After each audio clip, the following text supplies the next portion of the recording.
ఏది అయినా ట్రై చెయ్యి ఆచి చికెన్ మసాలా. ఆచి చికెన్ మసాలా. కీలక బిల్లులకు తెలంగాణ కేబినెట్ ఆమోదం తెలిపింది. విద్వేషపూరిత ప్రసంగాలు, నేరాల నిరోధక బిల్లుకు, గిగ్ ప్లాట్ఫామ్ కార్మికుల సంక్షేమం, భద్రత బిల్లుకు ఆమోదం తెలిపింది. అలాగే తల్లిదండ్రుల మద్దతు బిల్లుకు కేబినెట్ గ్రీన్ సిగ్నల్ ఇచ్చింది.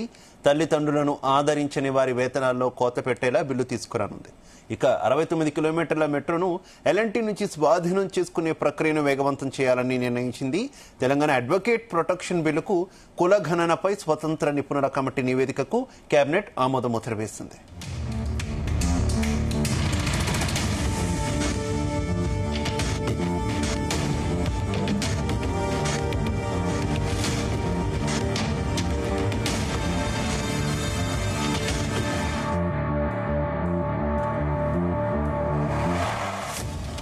ఇక తెలంగాణ కేబినెట్ ఆమోదించినటువంటి కీలక అంశాలకు సంబంధించి మరింత సమాచారం మా బ్యూరో చీఫ్ నరేందర్ అందిస్తారు. నరేందర్. రైట్ శివ, కేబినెట్ భేటీ సాయంత్రం 6:30 సమయంలో స్టార్ట్ అయింది. దాదాపు 2.5 గంటల దాకా కేబినెట్ సమావేశం జరిగిన నేపథ్యంలో దాదాపు 10 అంశాలు కేబినెట్ లో చర్చించారు. దీంట్లో ఒక 3 అంశాలని తర్వాత పూర్తి స్థాయిలో స్టడీ చేయాలనుకున్నారు. 7 అంశాల మీద మాత్రం ఒక స్పష్టమైనటువంటి క్లారిటీతో వచ్చారు. దీనికి సంబంధించినటువంటి బిల్లులు కూడా ఈ నెల 30వ తేదీ వరకు సభ కొనసాగుతున్నటువంటి నేపథ్యంలో కొన్ని బిల్లులు ఈ సెషన్ లోనే ఆమోదింపజేసుకోవాలన్నటువంటి ఆలోచనతో కేబినెట్ రేవంత్ రెడ్డి అధ్యక్షతన జరిగినటువంటి కేబినెట్ లో నిర్ణయాలు తీసుకోవడం జరిగింది. ఈ 7 అంశాలు ప్రధానంగా విద్వేషపూరిత ప్రసంగాలు, విద్వేషపూరిత నేరాల నిరోధక బిల్లుకు సంబంధించినటువంటిది, hate speech and hate crime prevention bill 2026 ని మంత్రివర్గం ఆమోదించింది. అంటే దీని ప్రకారం మత సామరస్యాన్ని భంగం కలిగించేలాగా పోస్టులు, సోషల్ మీడియాలో కానీ పోస్టర్స్ ద్వారా కానీ అల్లర్లు ఘర్షణలు ప్రేరేపించేలాగా ప్రసంగాలు కట్టడి చేసేందుకు ఈ బిల్లు రూపొందించినట్టుగా కూడా కేబినెట్ స్పష్టం చేసింది. అదే సమయంలో గిగ్ వర్కర్లకు సంబంధించి ప్లాట్ఫామ్ కార్మికుల సంక్షేమం, భద్రత కోసం రూపొందించినటువంటి Telangana platform based gig workers registration social security and welfare act 2026 ని కూడా కేబినెట్ ఆమోదించింది. ఎందుకంటే చాలా కాలం క్రితం గతంలో కేబినెట్ లో కూడా ఈ అంశం మీద చర్చించారు. ఒక అది ఎట్టకేలకు సెషన్స్ ఉన్నాయి కాబట్టి ఇప్పుడు ఈ సెషన్ లోనే దాన్ని చేసే, ఎందుకంటే ఆధార్ అంటే యాప్ బేస్డ్ చేసేటువంటి ఎంప్లాయీస్ ఎవరైతే ఉన్నారో బయట స్విగ్గీ, జొమాటో లాంటివి కావచ్చు, లేదంటే వివిధ రకాల వెహికల్స్ నడిపే వాళ్ళు కానీ ఇవన్నిటి కూడా ఊబర్ లాంటి సంస్థలకు సంబంధించినటువంటి కార్మికులకు ఇది ఎంతో ఉపయోగకరంగా ఉంటుంది. ఈ అటు సెక్యూరిటీ పరంగా కానీ లేదా ఇన్సూరెన్స్ పరంగా కానీ అన్నిటికి కూడా ఉపయోగపడే అవకాశం ఉంది. ఈ బిల్లును కూడా ఆమోదం తెలిపారు. రాష్ట్రంలో దాదాపు 4.2 లక్షల మంది gig workers, platform based workers ఉన్నారు. వారికి కొత్త బిల్లు ప్రకారం వర్కర్స్ రిజిస్ట్రేషన్ తో పాటు వెల్ఫేర్ బోర్డు ఏర్పాటు, సంక్షేమ నిధి కూడా ఏర్పాటు చేస్తారు. వాళ్ళు ఏదైనా రిస్క్ అయితే కూడా దానికి ప్రభుత్వం నుంచే చట్ట ప్రకారం వాళ్ళకి అమౌంట్ వచ్చేలాగా పనిచేస్తారు. ఈ సామాజిక భద్రతతో పాటు వారి సంక్షేమానికి ఈ బోర్డు ఎంతగానో ఉపయోగపడుతుంది. ఇది చాలా డీప్ గా స్టడీ చేశారు. ఫైనల్ గా ఈ నిర్ణయం తీసుకున్నారు.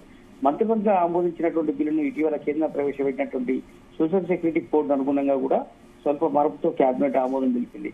ఇక మూడోది, హైదరాబాద్ లో ప్రస్తుతం ఉన్నటువంటి 69 కిలోమీటర్ల మెట్రో వ్యవస్థను ఎల్ఎన్టీ కంపెనీ నుంచి స్వాధీనం చేసుకునేటువంటి చర్యలు వేగవంతం చేయాలని కూడా కేబినెట్ లో ఉంది. ఇది ఎందుకంటే ఇది పెద్ద ఎత్తున ఇష్యూకు దారితీసింది. మెట్రోను మరింతగా పొడిగించాలన్నటువంటి ఆలోచన ముఖ్యమంత్రి రేవంత్ రెడ్డి సీరియస్ గా దురదృష్టిస్తున్నారు. వాళ్ళు చేయలేమన్నారు. ఫైనల్ గా ఎల్ఎన్టీ కంపెనీ నుంచి స్వాధీనం చేసుకోవాలని కూడా ఇది పెద్ద ఎత్తున చర్చ జరిగింది. అంతిమంగా ఈ కేబినెట్ లో ఈ నిర్ణయం తీసుకున్న నేపథ్యంలో ఇక పూర్తి స్థాయిలో ప్రభుత్వం ఆధ్వర్యంలో నడిచే అవకాశం ఉంటుంది. దీని ప్రకారం రుణభారం సహా మొత్తం 15,000 కోట్ల ప్రభుత్వం ఎల్ఎన్టీకి చెల్లించే ఫేజ్ 1 ప్రాజెక్ట్ సంబంధించినటువంటి చర్యలు తీసుకోవడం, ఈ సబ్ కమిటీ ఇచ్చిన నివేదికను కూడా సమర్పించింది. ప్రభుత్వం తరఫున ఈ నిధుల చెల్లింపు లావాదేవీలు బాధ్యతను అన్ని కూడా మెట్రో రైలు లిమిటెడ్ కు అప్పగించనుంది. హెచ్ఎంఆర్ఎల్ నోడల్ ఏజెన్సీకి నియమించేటువంటి కేబినెట్ ఆమోదం కూడా దీంట్లో నిర్ణయం తీసుకున్నారు. ఇక 4వ అంశం కూడా కీలకమైంది. తెలంగాణ అడ్వకేట్స్ ప్రొటెక్షన్ బిల్ సంబంధించినటువంటి ఇది కేబినెట్ ఆమోదం చేసి న్యాయవాదులు జరుగుతున్నటువంటి దాడుల ఘటన కట్టడి చేసేందుకు, న్యాయవాదులకు రక్షణ కల్పించేందుకు ఈ బిల్లు రూపొందించారు. ఎందుకంటే గతంలో మనం చూసాం ఉమ్మడి కరీంనగర్ జిల్లాకు సంబంధించినటువంటి వామనరావు దంపతులు ఇద్దరు కూడా అక్కడ చనిపోయినటువంటి దురదృష్టవశాత్తు ఆ రోజు చనిపోయిన నేపథ్యం ఉంది. దాని తర్వాత ఇది దేశవ్యాప్తంగా చర్చకు దారితీసింది. మొత్తం అడ్వకేట్స్ లక్షలాది మందిగా ఉన్నారు.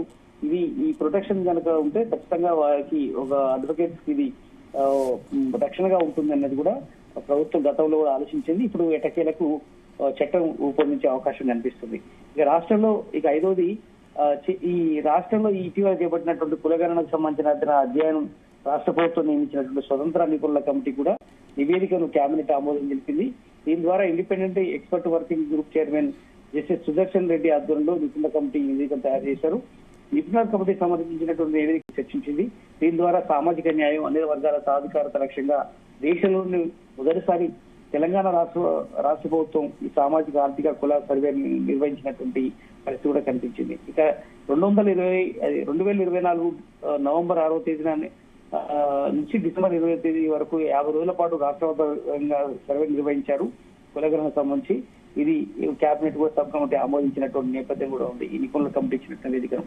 ఇక ఆరోది విద్యాలయాల్లో కుల వివక్ష నియంత్రించేందుకు ఉద్దేశించినటువంటి రోహిత్ వేముల చట్టం విధి విధానాల రూపకల్పనకు ఉప ముఖ్యమంత్రి మల్లు బట్టి విక్రమార్క అధ్యక్షతన మంత్రివర్గ ఉపసంఘం ఏర్పాటుకు కేబినెట్ ఆమోదం తెలిపింది.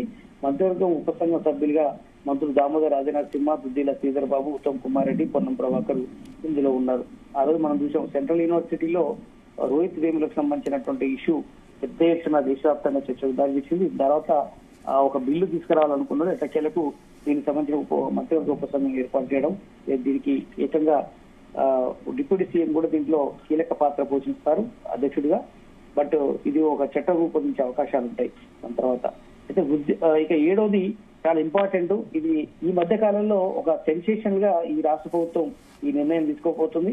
వృద్ధాప్యంలో ఉన్నటువంటి తల్లిదండ్రులను అటు ప్రభుత్వం కానీ ప్రైవేట్ కానీ, ముందైతే ప్రభుత్వ పరంగా ఉద్యోగం చేస్తున్నటువంటి స్టేట్ గవర్నమెంట్ కానీ సెంట్రల్ గవర్నమెంట్ ఉద్యోగస్తులు ఎవరైనా రాష్ట్రానికి సంబంధించినటువంటి వాళ్ళు ఆదరణకు నోచుకోని ఎవరైతే వృద్ధాప్యంలో ఉన్నటువంటి వారికి ఈ వారి ఉద్యోగాల ఎవరైతే వాళ్ళ పిల్లల ఉద్యోగాల నుంచి వేతనాల నుంచి 15% దాదాపు 15% అంటే ₹1,00,000 జీతం ఉంటే దాదాపు 10,000 రూపాయల దాకా నేరుగా కట్ చేసి వారి పేరెంట్స్ కి ఇచ్చేటువంటి ఈ చట్టం ఇది ఖచ్చితంగా అమలైతే మాత్రం చాలా మంది పేరెంట్స్ హర్షం వ్యక్తం చేసే అవకాశం అయితే ఉంటుంది.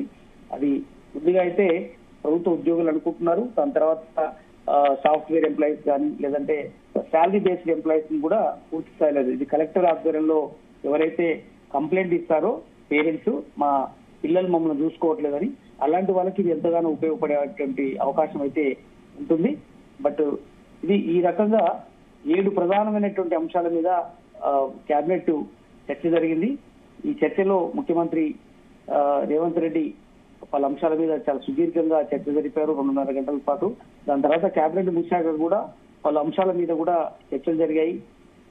ముఖ్యంగా పిసిసి అధ్యక్షుడు మహేష్ కుమార్ గౌడ్ గాని, అదేవిధంగా పలువురు మంత్రులు ఈ తాజా రాజకీయ పరిణామాలు అంటే అధికారులు లేకుండా పలువురు మంత్రులతోటి పిసిసి అధ్యక్షుడితో కూడా సపరేట్ కేబినెట్ ముగిశాక కూడా మీటింగ్ నిర్వహించారు. ఇందులో జీవన్ రెడ్డి ఇటీవల పార్టీ నుంచి వెళ్ళిపోతానటువంటి సంకేతాలు ఇవ్వడం కానీ, రాజకీయ పదవులు కానీ, అదేవిధంగా చీఫ్ విప్, అదేవిధంగా డిప్యూటీ స్పీకర్ లాంటి పోస్టులకు సంబంధించి ఎట్లాంటి క్లారిటీతో ముందుకెళ్లాలి, ఇట్లా అధిష్టానాన్ని చెప్పాలి, ఇట్లాంటి అన్ని అంశాల మీద కూడా కేబినెట్ తర్వాత కూడా నిర్ణయం తీసుకున్నారు.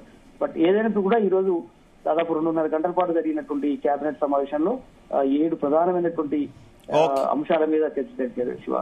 Right, okay, thank you Narender.